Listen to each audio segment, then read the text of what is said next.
De niña le dijeron que era autista, pero ella entendió artista y en eso se convirtió.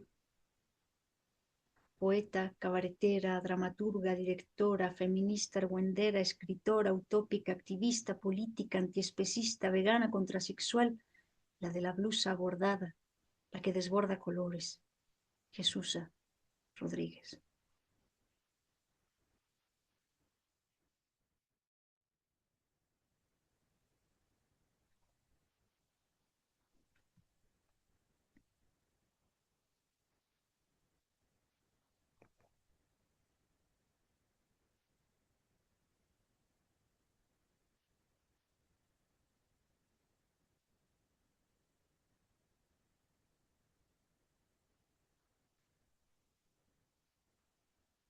No sé si tú me escuchas, yo aquí dice que se estaba conectando tu audio, parece que ya. Ah, no. Hola Jimena, ¿me escuchas? Ya te escucho. ¿Qué tal? Muy buen día. Muy buen día, Jesusa, pues, mucho gusto. sí, mucho gusto. Yo es que siento que ya te conozco. Ah, Supongo que eso le pasará a mucha gente eh, que te ha y las ha seguido durante años. Yo quiero empezar esta entrevista diciéndote algo parecido a lo que le dije a Liliana, que es que yo a ustedes las admiro mucho eh, de muchas formas. Como artistas, me parece que son un orgullo para mí como mexicana. gracias. Y no solo como artistas. Pero bueno, quiero partir de ahí preguntándote algo que a lo mejor es un poquito chusco. Eh, Mm, a ti te dijeron de niña realmente que eras autista? No, lo que pasa es que realmente era. O sea, yo era una niña muy tímida, extraordinariamente tímida, y me daban mucho miedo los adultos. Entonces realmente yo no hablaba con los adultos porque les tenía mucho miedo. Pero ahora que ya sé quiénes son, les tengo mucho más miedo. Exactamente. Ajá. Pero ahora ya hablo con ellos, antes no podía. Entonces yo era un poco autista. Si llegaba a mi casa, me subía a una higuera y pasaba el día ahí, no hablaba con nadie. Y siempre fui muy tímida y lo sigo siendo. ¿Y en qué momento, como niña autista, en la higuera te diste cuenta de que también eras artista?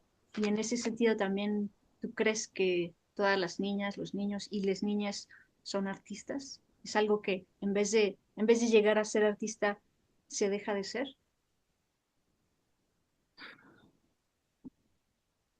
Yo creo que cada ser humano tiene su misión y la va descubriendo.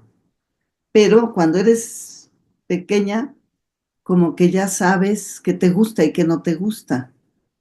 Entonces, yo desde los 3 años hacía teatro. En mi cama, la cama era el escenario, la vecina era la princesa, mi hermana otra era el príncipe, yo dirigía a todos. Siempre, siempre fue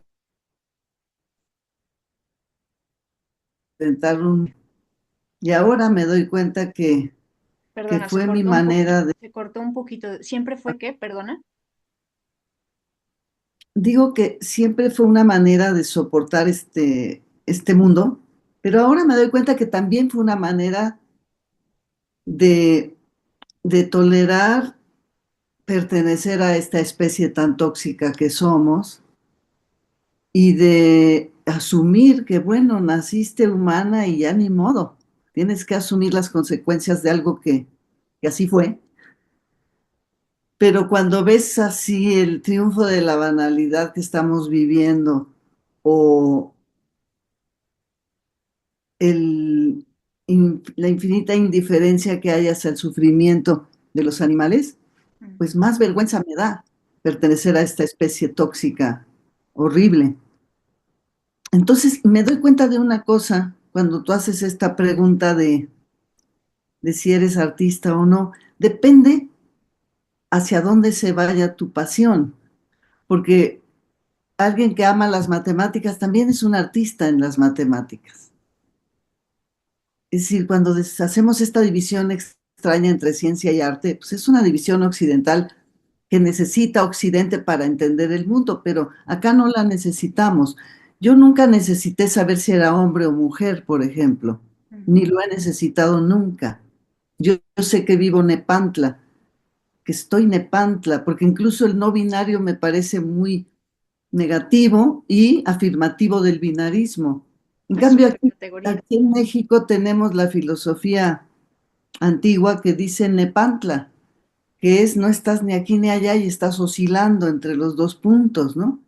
No eres ni hombre ni mujer, ¿de dónde sacamos esa estúpida idea, ¿no? Pero cuando te gusta, por ejemplo, la actuación como a mí, ahí yo me doy cuenta que tienes que tener la identidad Nepantla. Ya que lo Tú no, dices, no parece una casualidad que Sor no, Juana no haya parece nacido ahí. que haya nacido Sor Juana allí, no es ninguna casualidad. En Sor Juana nada es casualidad. Por eso es un genio y quizás la más grande genio de este país, ¿no? Porque nació en ese umbral en donde no tienes ego, no tienes una identidad que te marca y puedes fluctuar, oscilar, dar vueltas, regresar, pero no estás tú colocada en el centro del mundo, ni te crees superior a nadie, ni todas esas cosas. Pues ahí tienes a Sor Juana diciendo yo, la peor de todas, ¿no? Mm. Entonces, lo que te quiero responder a tu pregunta es que, pues sí, si yo nací para actuar, eh, tal vez me ayudó mucho este no tener una idea, porque entonces con mayor facilidad, este estar en medio, nunca haberme sentido de un lado o del otro, y tampoco haberme sentido yo u otra persona, y sigo viviéndolo. Cuando asumes un personaje, dejas tu identidad a un lado y asumes otra que tampoco es esa, sino que se funde en una tercera que es el personaje, ¿no? Que ya representas. Entonces, ese mundo de los intermedios es lo que a mí siempre me ha gustado y me ha atraído más que todo. Entonces, me parece lógico que me haya yo dedicado al teatro, porque ahí es muy necesario vivir Nepantla. Pero también creo que una persona que estudia microbiología puede ser un gran artista. No hago yo esa división entre artista o no. Y creo que más que nacer artista, naces con una pasión, con una vocación, con algo que te atrae más que todo. Y entre más temprano lo encuentres en tu vida, mejor, Ujú. porque vas a estar haciendo lo que te gusta. Bueno, desde mi humilde punto de vista, creo que tan no haces esa división que a lo largo de tu larga y rica trayectoria artística y activista, que creo que también siempre ha sido activista, aunque no siempre haya sido animalista, digamos, pero siempre ha sido activista. Y quizá en el fondo sí que ha sido siempre animalista, diríamos, si No, escuchamos no las tanto. canciones y tal. Pero te quiero decir que lo que decía era, tan no se ve la división que algunos de los personajes que encarnas, o incluso de algunas canciones, eh, diríamos, son científicas, ¿no? Y de las más grandes carcajadas que tú me has arrancado y que te debo y te agradezco, Gracias. tienen que ver con eso. Y te diría si la risa es algo positivo, desde luego es positivo, pero es algo que sé que no es propiamente humano, pero que es también humano, y si sería algo rescatable como resistencia contra la violencia, la indiferencia y otras cosas que estamos viviendo de una forma cada vez más, pues más patológica, más global. Mira, yo una vez le pregunté a Gaby Brimer, una muchacha que había nacido con parálisis cerebral y luego fue poeta y adoptó una niña junto con su nana, que era una maravilla. Y me dijo, lo único que nos salva como humanidad es la música, que me pareció una linda reflexión. Pero yo también creo que hay una cosa que nos salva, que es la risa, la música y la risa. Esas dos cosas a la humanidad creo que nos redime un poco de lo horrible que somos. Porque yo sí creo, como Woody Allen, que hay dos tipos de humanos, los horribles y los espantosos. Entonces, sí nos redime la música sobre de reírte de ti misma. Ahí es donde la cosa se pone interesante, porque reírse de las víctimas es una infamia, reírse de los verdugos es divertido, pero reírte de ti misma, esa es la verdadera epifanía, es el momento en donde te descubres a ti misma haciendo las idioteces que eres capaz de hacer, y entonces te da risa tu propio ser, y ahí comienza, siento yo, a evolucionar un poquito, ¿no? Ahora tú mencionabas vergüenza. Hay cosas que nos pueden dar risa de lo ridículas que son, que hacemos. Hay otras que ya no dan risa. Y ahí yo te quiero preguntar y ya pasamos más a los animales no humanos. Eh, yo tomé como pretexto una de las canciones, no sé si esa es coautoral, la de No me daba cuenta, para hacerle la pregunta a Liliana de cómo te diste cuenta. Y comentando también que darse cuenta no simplemente es como tener la información o absorber la información o entenderla, sino es otra cosa. Y yo te preguntaría, ¿a ti qué te pasó? Bueno, cuando te digo que la risa de una misma es la más importante, es una risa ultra dolorosa. Lo primero que haces es decir, no, eso de lo que me estoy riendo no puedo ser yo. Pero una vez que lo entiendes y que sobrepasas el dolor y la vergüenza inicial y te ríes verdaderamente de tu propia estupidez, entonces te sirve, ¿no? Para caminar hacia adelante. Pero yo, ¿cómo me di cuenta? Bueno, sí, es una canción que hicimos Lili y yo juntas. Y si hay algo que me da vergüenza es no haberme dado cuenta antes, porque nos dimos cuenta en el año 2012, hace 13 años, y las dos tenemos en este momento 70 años.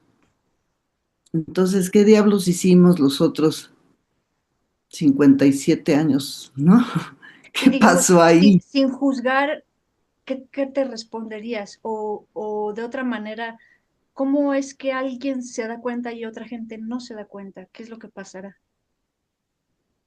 Muchos factores. Yo creo que el primero y el principal es que, es que no está normalizada la violencia hacia los animales. Es lo normal. Digamos, la gente lo ve como la norma.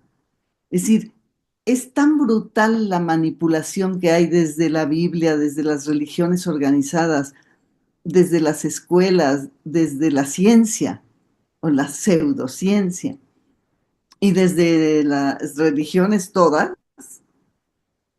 de que eso es así, de que somos superiores y de que los animales están ahí para que nosotros nos los comamos y les hagamos crueldad y media.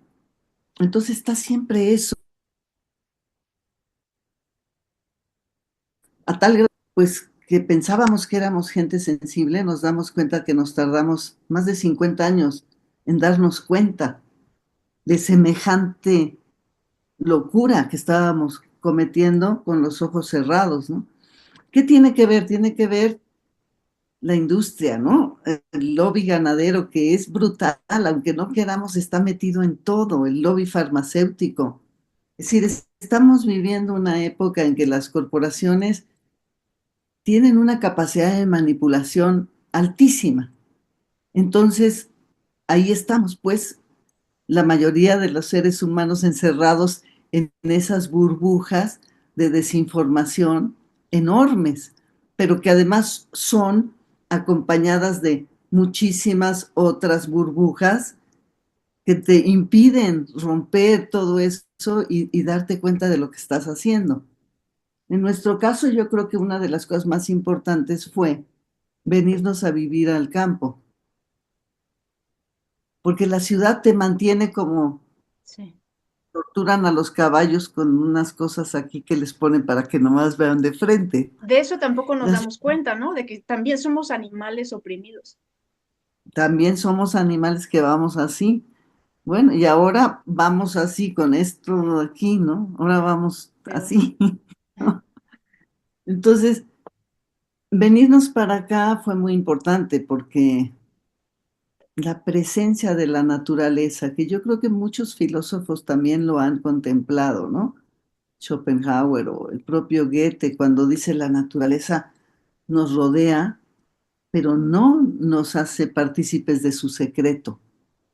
Y cuando finalmente llegas a convivir con la naturaleza, como decía Antonin Artaud, la naturaleza te comparte algo de sus secretos. Entonces yo creo que cuando Lili y yo vimos ese camión de cerdos que nos decidió a no volver a explotar a los animales de ninguna forma,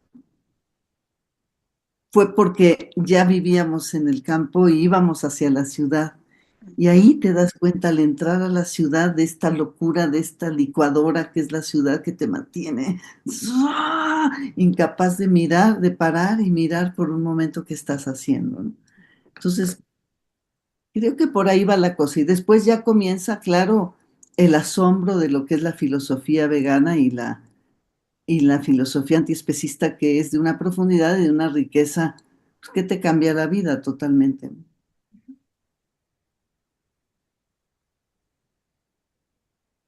tú también eres una de las guerreras feministas de este país. Primero te preguntaría, ¿cuánto tiempo dedicaste a escribir para Sí. debate feminista? Que tengo, por cierto, aquí unos cuantos. Bueno, ajá. Mira, yo creo que el feminismo siempre ha sido importante, pero es muy chiquito. El feminismo nunca llegó a las mujeres indígenas, por ejemplo. Nunca llegó a los sustratos más pobres de la población femenina. Y lo dirías así, como Femi- si no llegó, ya no llegó, ya es otra cosa, ni siquiera da tiempo de que llegue. no, porque yo siento que ya ahorita el feminismo que no avanza hacia el antiespecismo ya se quedó muy atrás, Ujú. ya es un feminismo muy caduco. Y que sí, va a seguir, y qué bueno que el feminismo siga y que siga siendo un movimiento importante y que haya cada vez más jóvenes en ese movimiento, pero si no se les caen estas tapaderas del antiespecismo, o sea, si no, si dejan, si siguen siendo especistas, si siguen comiendo animales, pues son oprimidas y son opresoras. Y no hay manera de que se te destape el cerebro, no hay forma. No puedes tú estar luchando contra una injusticia con un cadáver en tu plato. Eso no se puede, por más que digas soy feminista y lo que sea, ¿no? En aquellas épocas que éramos, que comíamos animales, pues éramos amigas de Marta Lamas y de Marta Acevedo, Elena Poniatowska y todas las mujeres que se reunían a este asunto del debate feminista y de todas estas revistas desde FEM. Mm. Y nadie puede negar que el feminismo ha sido muy importante, pero yo creo que sí, sí se desvió y se quedó corto al excluir a las hembras de las otras especies. Ahí el feminismo se limitó y por eso yo creo que ya no llegó a la profundidad que requería y Y por no eso no parece llegó. que haya sido un accidente, ¿no? porque se fue omitiendo el hecho, esto lo comentaba precisamente Liliana, de que las sufragistas eran vegetarianas. Sí, no hay nada accidental. Mira, ahí tienes las campañas de Lucky Strike, de las fumadoras feministas. Cuando Lucky Strike ve que empieza el movimiento feminista, digamos, en el principios del siglo pasado, inmediatamente utiliza el movimiento para vender cigarrillos y lo logra con gran éxito. Y ahí Claro. tienes a todas las mujeres fumando, ¿no? Y generándose un cáncer Sí, muy muy libres feminista, para matarse. muy libres para darse en la torre. Entonces, ¿ves cómo las empresas, las corporaciones utilizan estos movimientos y los limitan? ¿Por qué? Si lograron que las mujeres cayeran en la trampa del cigarro, no van a lograr que caigan en la trampa de la carne. No puede ser que a, no sé, ya son 30 o más de 30 años del libro de Melanie Joy de la política sexual de la carne, el feminismo siga distanciado del antiespecismo. Es como ignorar a Simone de Beauvoir o es como ignorar a Mary Wollstonecraft o qué sé yo, ¿no? Es como somos muy feministas y cosas, pero esta parte no nos interesa, ¿no? Y a mí, por ejemplo, lo que más me interesa hoy día son las filósofas antiespecistas. A mí es el pensamiento filosófico que más me atrae. Por ejemplo, ¿quiénes? Mira, hay una que me fascina que es francesa, que se llama Corinne Peluchon, que hizo el Manifiesto Animalista. Hay otra que me enloquece, que es una psicóloga italiana, que se llama Ana María Manzoni, y que hace todo el análisis así del comportamiento, digamos, subconsciente de por qué comemos animales y por qué nos convencieron, y lo Psicóloga. hace de una... Ella es psicóloga, es una cosa genial, tiene dos libros ya traducidos que se consiguen en México, pero eso Liliana te puede decir dónde conseguirlos, pero la puedes ver en YouTube, tiene un video que se llama Nosotras tenemos un sueño, y ella sale ahí y es una cosa, esa mujer a mí me parece increíble. Luego hay otra que gran amiga, gran filósofa que se llama Marta Tafalla, que es catalana. Hay otra catalana, pero ay, no me acuerdo su nombre, una jovencita que incluso Katia, vino, Katia Faria, peloncita. Ajá. o Katia Faría, así se dice, Katia Faría, peloncita, muy buena. Y hay una filósofa aquí en México que me fascina, que acabamos de estar con ella, se llama Nelly Lucano, es maestra de la Universidad de Guadalajara y acaba de presentar aquí un libro que se llama Miseria del Derecho sobre la cuestión legal y los animales, pero lo que viene de ella es lo que más me interesa, lo que nos planteó ahora, que está haciendo una lectura animalista de Carlos Marx. Es decir, se va a llamar ecosocialismo, ecosocialismo, que me parece genial porque es justo lo que la izquierda no ha querido escuchar en Marx, la parte que toca a lo más importante que sostiene al capital, que es la explotación animal. Así Entonces, si es. ella está consiguiendo hacer ese cruce, y ese va a ser su próximo libro, yo ya lo espero con pasión, Sí, claro, muy aguda. Justamente muy estaba pensando en preguntarte qué tanto margen de maniobra tuviste tú dentro de la política eh, y cuáles serían los bemoles del humanismo mexicano que estamos viviendo eh, contra esto que estamos hablando. no, mira, la política mexicana es como meterte a una gelatina, o sea, andas ahí, tratas de hacer cosas, pero es muy gelatinoso ese mundo, ¿no? Además de que, pues, Morena tiene el gobierno, pero no el poder, ¿no? El poder lo tienen las corporaciones y lo siguen teniendo. Entonces se consigue muy poco, pero algo se consigue. Yo tenía ganas de pasar a ese nivel, de ver qué tanto en la realidad de la política reales, concretas. Y sí, por ejemplo, ahorita que trabajo en el Plan de Paz y Justicia Chichimeca Otomí o ESAR Ñañú, ujú. Por ejemplo, yo llevo 3 años haciendo asambleas de autoridades y reuniones y todas son veganas. Y yo sé que esa gente indígena está feliz porque no están matando animales a la hora de comer.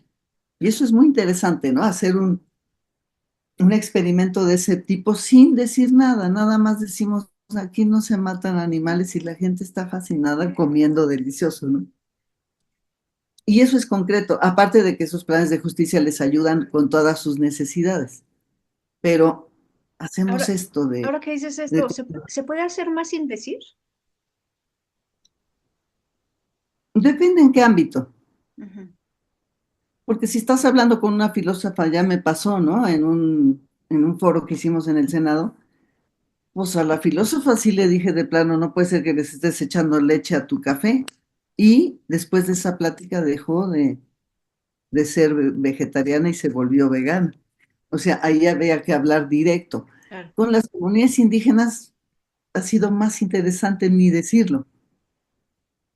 Una vez que se hizo ya después de 2, 3 años, ahora sí ya lo platicamos y les digo, ¿y qué les ha parecido? ¿Han extrañado el animal o el cadáver en su plato? No, me dicen todo para nada. Entonces ahí hubo que hacer antes la experiencia. Pero me habías hecho otra pregunta. Sí, bueno, no sé si es la misma que te había hecho de si desde adentro de la política se o bueno, ¿y cuáles eran los bemoles del humanismo? Ah, bueno, esa era la otra, exacto. Ajá. Los bemoles comienzan por llamarse humanismo. O sea, nosotras estamos contra el... Suena bien, ¿no? Está bien en la antigüedad, ahorita ya es una mala palabra para los que sabemos lo que es el humanocentrismo o el antropocentrismo.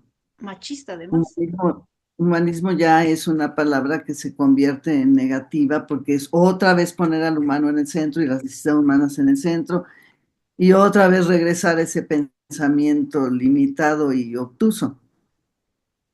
Es decir, ahí comienza ya a hacer fricción. Sin embargo, no tiene nada que ver con los gobiernos anteriores. O sea, Claro. efectivamente, se llame humanismo o no, lo que estamos viviendo ahorita, yo lo veo a diario porque trabajo en comunidades muy pobres, sí se está ayudando a la gente sí está recibiendo lo que necesitaba en muchos ámbitos y falta, hay muchas más necesidades que capacidad de satisfacerlas, pero es otro mundo. O sea, yo sí estoy feliz con este gobierno y sus alcances son lo que nos alcance el alma y lo que nos dé el cuerpo para trabajar, pero hay voluntad política Ujú. y eso es lo más. Y social. Yo vivía, vamos a llegar a este punto y que el PRI iba a seguir para siempre y que la corrupción y la simulación y los pactos de impunidad iban a seguir siempre y ahí están, pero ya no están permitidos desde el poder ejecutivo, por lo menos. Ujú. Y eso da mucha alegría y da mucha alegría a la gente también. Sí, la Yo, gente también estamos ahí bien pendientes, ¿no? Como nunca antes. claro, claro. Y además la presidenta tiene una virtud especial, escucha. Mm. Y eso es que es mujer también. Esa es otra gran virtud. Yo solía decir como un chiste que era, los hombres tienen todas las ventajas sobre las mujeres menos una, que nosotras no somos hombres.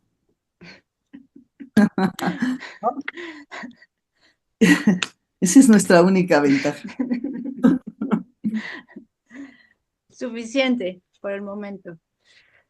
Oye, Jesús, ahí, antes de salirme de ahí, que tampoco es que me quiera salir, pero digamos, siguiendo concretamente en esa coyuntura, ¿tú crees que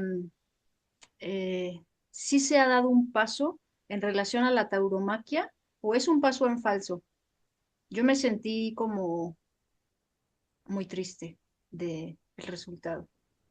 Mira, velo por otro ángulo. A mí me pareció súper interesante dos cosas que pasaron. Por un lado, lo de los narcoporno corridos misóginos, Ujú. tumbados. y por el otro lo de no sangre en la tauromaquia. Porque en los dos casos obligó tanto a la gente violenta de la tauromaquia a salir y decir, queremos sangre, oigan, no nos quiten la sangre. Sí, les Ah, vimos la entonces cara. era harto de la sangre lo que querían, ¿no? Lo que era tradición, ah, no, era sangre. Y ahora se les obligó, no se desenmascaró, lo cual me parece una gran estrategia, porque si nada más les prohíbes, se vuelven víctimas. Dicen, ay, nos están prohibiendo nuestras libertades y vive libre, ¿no? Vive libre de matar y de asesinar, ¿no? Entonces, la estrategia no es nada mala, aunque parezca que sí incompleta la ley, la estrategia es buenísima, porque así es como se empieza a morir. Y el día que logremos que la gente salga a las calles a decir, queremos que alguien sufra más que nosotros y queremos que el que sufra sea el animal y no yo. Ah, pues ese día estaremos ganando esta batalla. Queremos matar animales porque nos gusta. Ese día estaremos ganando la batalla, ¿no? Queremos sangre. Ah, ya se empezó a ganar la batalla de la tauromaquia. Por eso a mí no me dio tristeza. Y si te fijas, lo que pasó en los narcocorridos es semejante. La presidenta dijo, no los vamos a cambiar el contenido. Y entonces salió ese hombre a decir, hoy no vamos a cantar los pornocorridos, y le destruyeron el escenario y hicieron una violencia gigantesca. Ah, entonces no era precisamente diversión a lo que venían, venían a chupar, a violar, a Ujú, romper, a eso venían. ujú. Y también a los cantantes de narcocorridos se les puso ante la espada y la pared, porque ves que a los que sacaron al Mencho les quitaron las visas gringas, y entonces ya no tienen manera de ir a hacer sus conciertos al Gabacho donde ganan mucho dinero. Pero por otro lado, si no lo cantan aquí, el público se les viene encima. Entonces ellos, que son finalmente los que cantan esa mierda, Ujú. se quedaron entre la espada y la pared, ya no saben qué hacer, si cantarlos o no cantarlos, o cambiarle el contenido o qué. Y también es una gran estrategia, Pero y que si no, nada más no pueden, ¿no? prohibido, Eso ya está más pero no canijo. está, Yo me imagino que, porque ellos son pero voceros, no nomás están pero cantando, no está porque les, prohibido. no, claro, claro. Entonces son estrategias de gobierno muy interesantes que hay que analizar con más lupa, Ujú. porque si lo vemos así nomás, dices, pero ¿cómo no prohibió esa mierda de corridos que son tan misóginos y tan violentos? No, porque los vuelves víctima. No, yo Ah, no pero estoy a ¿por qué le favor de eso. quitaron? ¿Por Te qué le agradezco quitaron las lo, corridas? no, Ujú, te agradezco que digas lo de la tauromaquia. No lo había pensado así, sinceramente. Yo pensé ujú. como quieren, como que quieren quedar bien con las dos partes, Con ¿no? todos. No, no, no, pero fíjate cómo no quedaron bien. No, pues no. No. Entonces, por eso te digo, en esos casos, el primer golpe es, ay, no, pero ya acabemos con las corridas.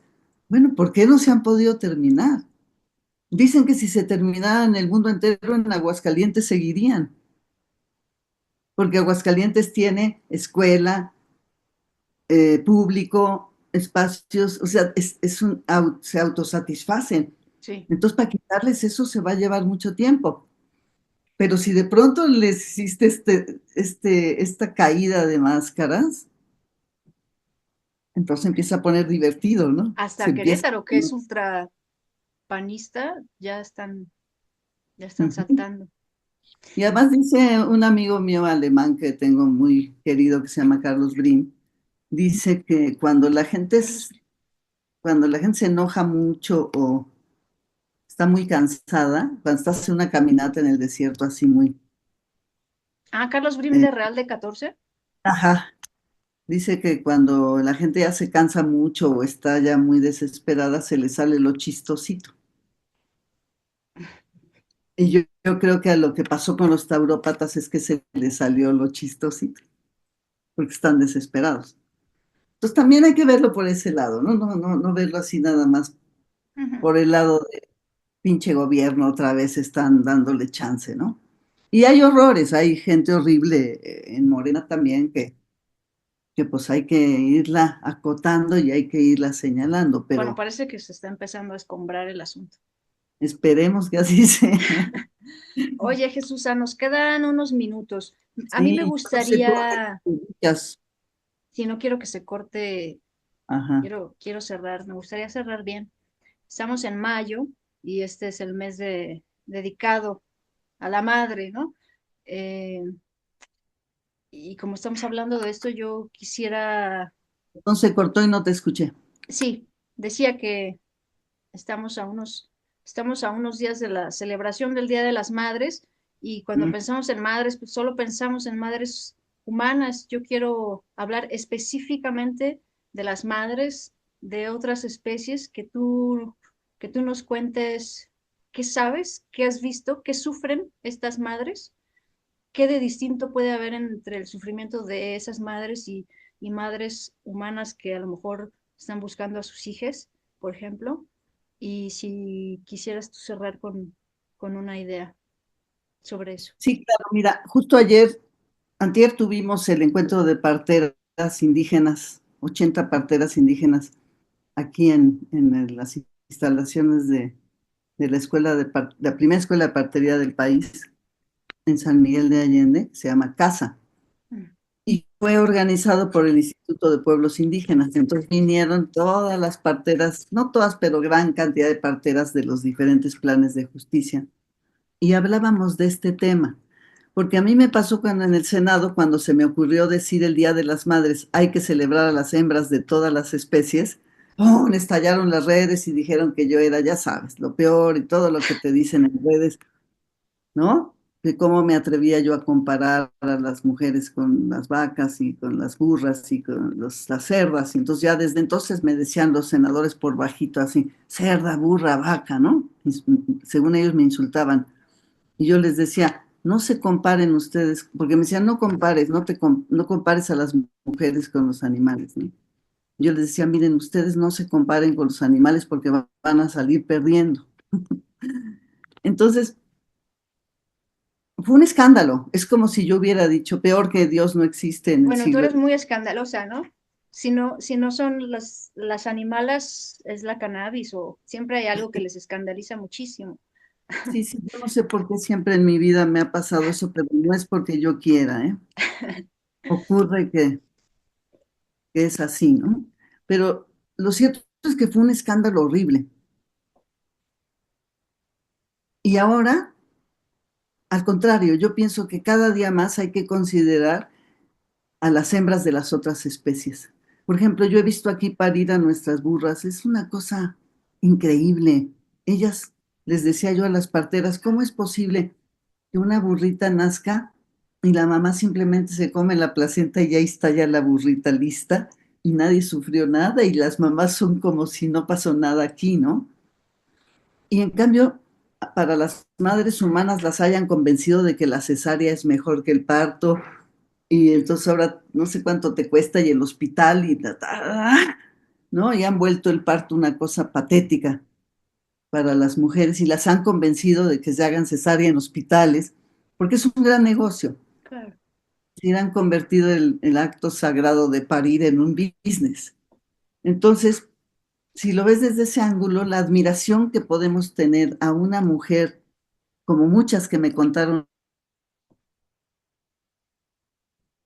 parido, tú dices, ¿cómo hace una mujer para estar sola y recibir al bebé y cortar el cordón y luego levantarse a trabajar, ¿no? Pues en las hembras de las otras especies ahora las vemos no solamente hacer eso, sino obligadas a parir, obligadas a embarazarse, violadas, retiradas de sus criaturas al instante, las criaturas sufriendo por otro lado, las terneras, las pequeñas cerdas, ¿no? Entonces yo creo que la reflexión para mí es, recupera tu animalidad al máximo, al máximo. Hay que un poco abandonar la razón e irse al instinto, otra vez regresar al instinto. Es muy difícil porque estamos otra vez condicionadas a ser el centro y el cerebro es el centro y ¿no? La máquina que ordena Y no es así. Sor Juana le llamaba al estómago la centrífica oficina. Entonces yo pensaría mejor con el estómago que con el cerebro. Es decir, creo que es momento de que veamos con admiración a las hembras de las otras especies. En la industria, al rack donde se inseminan las vacas le llaman rack de violación. Es decir, la industria cárnica es el horror vista por donde se le vea. Yo terminaría diciendo, la ganadería tiene que morir muy pronto y los animales tienen que vivir, merecen vivir.